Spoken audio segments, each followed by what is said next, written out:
campaign prepares an amazing table, but multiplayer's your meal. I could eat it every goddamn day, forever. It's like sitting around on the couch with 7 of your buddies, playing Halo multiplayer, trash talking. 2 men enter, the better man leaves. The lesser man is respawning, and that's Halo.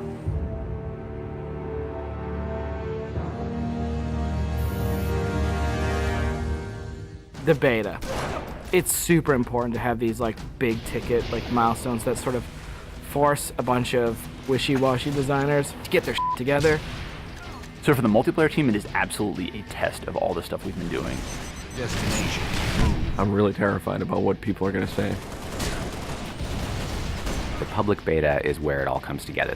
Beat the shit out of our code, come break our cookie system, come try to, like, it's a great security test. Maybe they're going to find new glitches that we can fix. That's why I'm like, please, please, find new glitches, find new glitches. We made a bunch of changes in Reach that are pretty significant. For multiplayer, especially, there's a lot of people who are super passionate about the features that we put into it. The DMR is absolutely an awesome, worthy successor to the battle rifle. You kind of get control over how accurate your shot is going to be. If you're spamming that trigger as fast as you can fire it, it's going to go kind of wild. If you're trying to like hit a guy really, really far away, then you have to slow that down. Everyone's totally destroying with the DMR. It's like everyone's got a Death Star in their hands. I usually go back to the Needler. That's one that always makes me happy. Everyone's always wanted the Needler to be sweet because it's hilarious and fun. Then it gets too sweet, or all of a sudden like something gets fixed, and it's like, oh, tracking's fixed now, and you're like, guys just burst. It's been fun to go back and kind of re-envision some of the old friends. Like the sniper rifle. Like I pick up the sniper rifle and I'm like, this is it. It's totally happening, and I'm about to rain death on the plebeians that I work with. Overkill. And I'm like, yep, it's back. The Covenant focus rifle is awesome because it's like that Sentinel beam from Halo 2, but now it's a sniper weapon. When the pistol started to come back, it was insane. It was so awesome. I'm super excited to see what people do with armor abilities. It totally changes the game. You've got this secret weapon in your back pocket that's your 4th leg of fun. What do you want to be? Like invisible? Do you want to fly? Do you want to turn to stone? With Reach, you've got guys in jetpacks flying around, invisibility guys just showing up. It's kind of a give and take between us and Sage and Josh, trying to figure out like what's that perfect balance with all the new stuff. There's a lot of that goes on. They're like, shh, don't tell Sage, he'll nerf it. You're juggling plates, right? You're just sitting there spinning the plates, and occasionally one starts spinning, you're like, ah! And you're like, make Invis more powerful. And everyone's like, no, I'm picking Invis. And you're like, okay, make it less powerful. And then, oh, now everyone like, I mean, that's what Sage and those guys do. It's a fucking huge challenge. We don't ever want to create one super weapon that works in all cases, because that tends to make the game fairly dull. It's really up to the player to decide how do they want to play on a particular map. It's a choice. Double kill. That's, I think, Halo at its best, is like making these choices. You start the game, and immediately you get to choose a loadout. You're making a single selection that includes your armor ability and your weapon. We sort of pair those intentionally.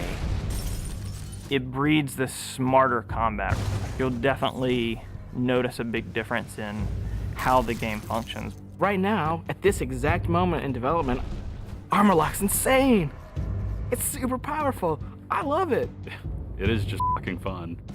There are 2 Slayer maps. There's Powerhouse, which is an asymmetrical map. Lots of indoor-outdoor action. Sword Base is a very vertical map. Moving around Sword Base is a completely different scenario when you've got a jetpack versus when you're sprinting. This time around, we decided to integrate all of the multiplayer maps within the campaign. Overlook is another Pioneer-style base. We're using it for a game type called Generator Defense. That's also a multiple loadout game type. Your loadouts are actually far more varied than, say, in Slayer. Boneyard is our largest map we've ever done in multiplayer. It's definitely the most complicated multiplayer space we've ever tried, and it's also a new game type. Invasion is this big team battle. We sort of sat down and said, let's try to make an objective game that has elements like Slayer and try to make that more fun. And we wanted a big, huge, lots of guys and all these fictional elements. We've added a couple new objective game types, Headhunter, Stockpile. Headhunter. It's so much fun. Like seeing a dude pick up skulls and then you cap him and seeing skulls fly out of his body and then the mad dash to pick those things up. And there's a lot of tension as you're amassing skulls. It's the risk reward of gathering up a lot and banking all at once, or just doing it one at a time and not being a big target. Headhunter. Stockpile is a team game based on capture the flag. 2 teams each have their collection zone or stockpile. There are multiple flags on the map, and your goal is to grab a flag, take it to your goal. It's a game of capture and defense. We have what we call the party games. We have Race, we have Oddball, we have King of the Hill, but like, Slayer's the thing you keep coming back to. Like, for me, Slayer is the game. Slayer is multiplayer. The arena is a really awesome evolution for people who want to play really hardcore competitive multiplayer.